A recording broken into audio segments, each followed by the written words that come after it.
Hello everyone, I hope all are feeling well. जो भी जहाँ होंगे बढ़िया होंगे। और इस वीडियो में हम लोग दुनिया के सबसे शातिर चोर डीबी कॉपर, उनकी मिस्ट्री के बारे में जानेंगे, रहस्यमय के बारे में। हमारी दुनिया बहुत सी रहस्यों से भरी है और बहुत से रहस्यों को तो सुलझा लिया जाता है, लेकिन बहुत से रहस्य ऐसे भी होते हैं जो हमेशा के लिए रहस्य ही बनकर रह जाते हैं। आज की कहानी में अमेरिका के डीबी कॉपर नाम के ऐसे चोर की है जो पूरी दुनिया के लिए आज तक रहस्य ही बना हुआ है। FBI और बहुत सी जांच एजेंसियां इस चोर को पकड़ने के लिए 50 साल से ज़्यादा का समय खर्च कर चुकी, लेकिन उन्हें अभी तक कोई सफलता नहीं मिली है। घटना की बात करें तो यह घटना 24 नवंबर 1971 की है, जब डैन कॉपर नाम का एक व्यक्ति काला सूट पहनकर और काला बैग लेकर एक जेंटलमैन की तरह अमेरिका के पोर्टलैंड एयरपोर्ट पर पहुंचता है और टिकट काउंटर से बोइंग 727 प्लेन में अपने लिए $20 में पोर्टलैंड से सीटल की एक तरफा टिकट बुक करता है।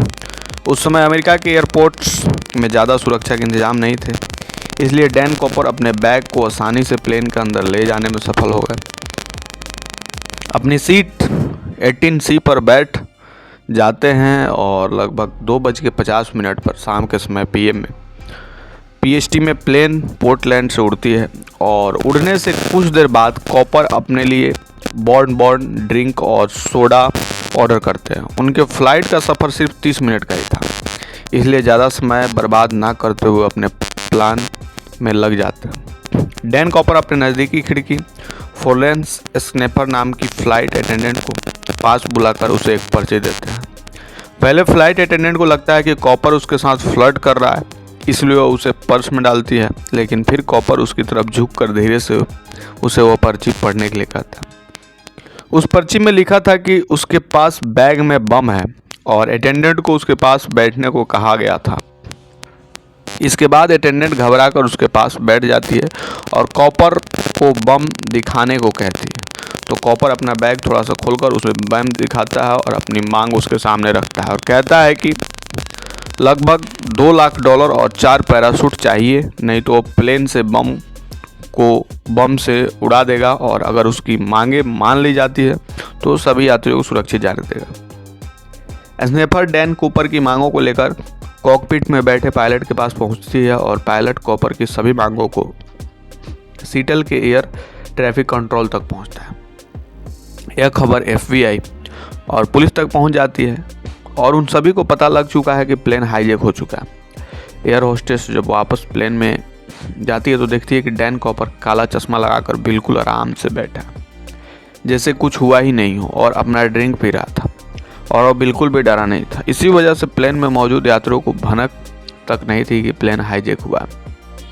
उधर यात्रियों की जान बचाने के लिए FBI द्वारा डैन कॉपर की सभी मांगों को मान लिया जाता और वो चालाकी दिखाते हुए $2 लाख को $20 के नोटों से भरते हैं ताकि बैग ज़्यादा भारी हो सके, और सभी नोटों के सीरियल नंबर भी तय किए जाते हैं ताकि बाद में कॉपर को पकड़ने में आसानी हो सके।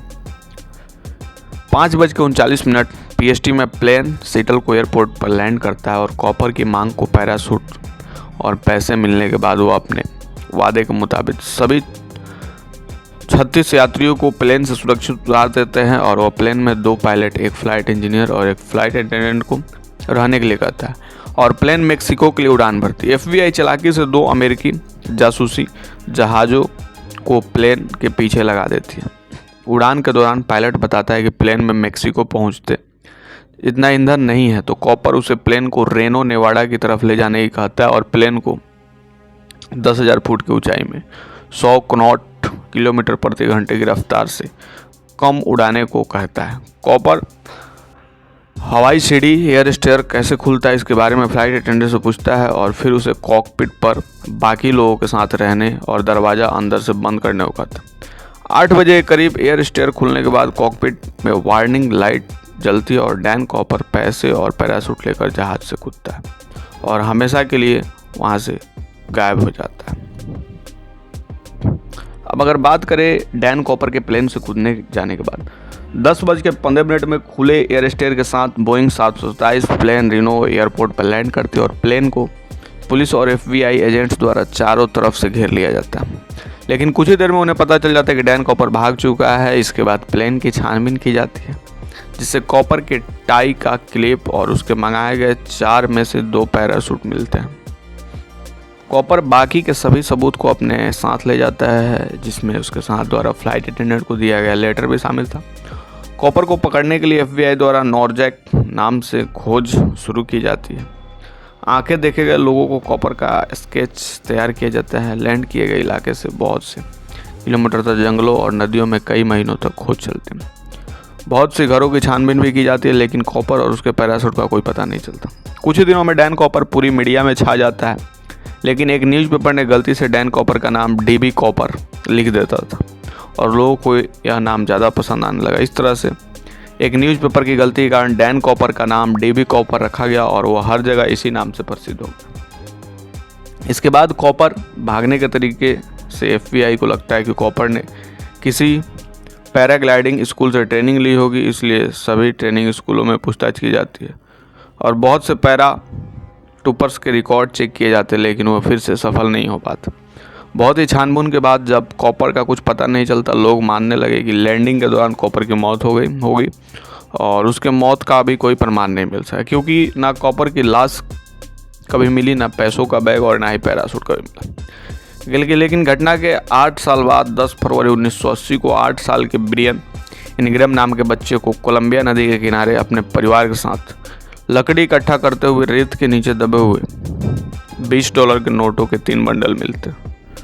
बहुत सालों से रेत के नीचे दबे होने के कारण नोट खराब हो गए थे, पर बीच के कुछ नोट अभी भी सुरक्षित थे और अधिकारी नोटों के सीरियल नंबर देखकर पहचान जाते कि वही नोट है। उस रात कॉपर को दिए गए थे। इस घटना के बाद कॉपर के केस ने फिर से तेजी पकड़ी। यह नोट यहाँ कैसे पहुँचा, इस पर बहुत विवाद हुआ। किसी का कहना था कि कॉपर ने फिरौती में मांगे नोटों का कभी इस्तेमाल नहीं किया और उन्हें यहाँ छुपा रखा था। किसी का कहना था कि पैराग्लाइडिंग समय नोट के कुछ बंडल कॉपर के बैग से गिर गए, यहाँ आ गए। ऐसी बहुत सी कहानियाँ बनाई गई। इस घटना से कॉपर का कुछ पता नहीं चल पाया, लेकिन DB कॉपर की हाईजैकिंग के बाद उनसे जुड़ा यह पहला सबूत मिला था। DB कॉपर के इस केस के बारे में साल बहुत ही छानबीन होती रही, लेकिन कोई भी पुख्ता सबूत कभी नहीं मिल पाया और आखिरकार हाईजैकिंग के 45 साल बाद 2016 में इस केस को FBI द्वारा बंद कर दिया गया। DB कॉपर कौन था, कहाँ चला गया, ये तो कभी पता नहीं चला, लेकिन यह दुनिया के इतिहास में सबसे शातिर चोरों में से एक बन गया और एक चोर होते हुए भी वह अमेरिका में एक मशहूर हस्ती बन गया, जिसकी चालाकी से सभी हैरान थे। तो ये थी DB कॉपर से रिलेटेड थोड़ी सी information, mystery about DB copper. आपको कैसे लगे कमेंट करके बताएंगे। जल्दी मिलते हैं आपसे नेक्स्ट वीडियो में, तब तक के लिए बाय बाय।